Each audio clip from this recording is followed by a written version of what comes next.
नमस्कार मैत्रिणींनो, आज आपण बघूयात मटन मसाला। तर अगदी साध्या सोप्या पद्धतीने बघूयात।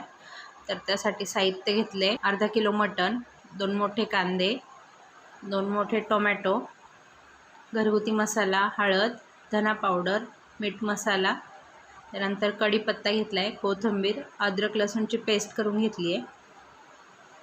इथे मी थोडंसं खोबरं असं जाळून घेतले गॅसवरती, ते बारीक वाटून घेतले। तर आपण आता मॅरिनेट करूया।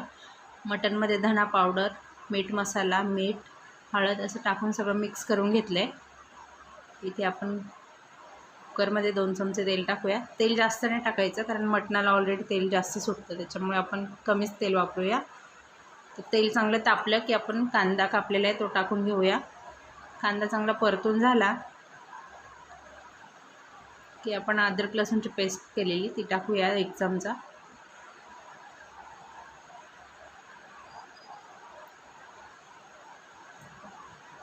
ती पण छान परतून घेऊया।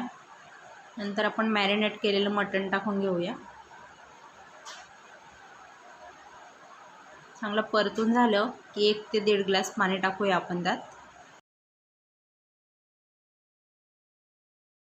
पाणी टाकून आपण 4 ते 5 शिट्ट्या घेऊया, चांगलं शिजवून घेऊया। इकडे मी कढई तापायला ठेवलेली, 2 चमचे तेल टाकले, अद्रक लसूणची पेस्ट टाकली आहे, कढीपत्ता, नंतर आपण कांदे टाकून घेऊया। कांदा पण छान असं परतून घ्यायचा आहे। कांदा परतून झाला की टोमॅटो टाकून घेऊया।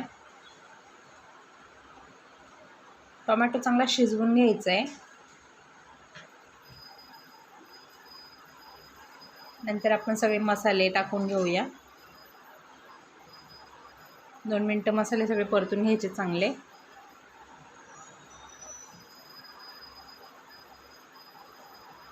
तर इथे आपण मटण शिजवून घेतले ते टाकून घेऊया।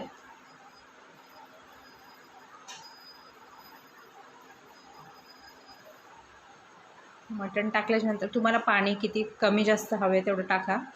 नंतर मी इथं खोबरं गॅसवर भाजलेलं, तर त्याचा कूट करून घेतलेला असा तो टाकून घेऊया।